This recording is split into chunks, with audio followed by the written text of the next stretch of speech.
မင်္ဂလာပါမတို့ရေဒီမှာတော့ဟန်နီစီမှာဒီနေ့ဟန်နီတို့ငပိထောင်း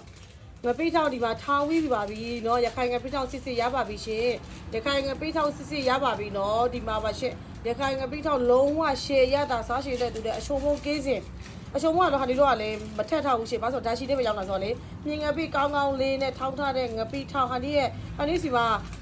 နှစ်ပေါက်တော်ကြာပြီဟန်နီတို့ရောင်းနေတာပေါ့เนาะငပိထောင်းကကြာဟန်နီစီမှာအထုပ်လေးတွေရပါတယ်ရှင်ဒီမှာเนาะတစေသားအထုပ်လေးတွေပါဒီလိုမျိုးတစေသားအထုပ်လေးတွေပါတော့ဒါကကျတော့ဒီတော့ဒါပါကေတခြားလေးတုပ်ပြီးတော့ပါကေတွေပါနေပိတ်ရအောင်ပါပေါ့နော်တစေသားအထုပ်လေးတွေရပါတယ်ရှင်တော့တစေသားအထုပ်လေးတွေ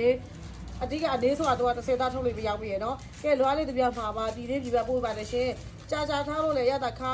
တာတို့ရှင်တာတို့လုံးဝမဖြစ်ပါဘူးနော်ငါပြီးတော့ကြာလို့ရှိရင်လေးစုပ်အိတ်နဲ့တင်းပြီးတော့ထားတယ်ဆိုလို့ရှိရင်ပြည်ပြတရားလာလွေကူတယ်ပြီးလို့ရှိရင်ကြာလေးခံပါတယ်နော်အဲ့ပစ္စည်းကို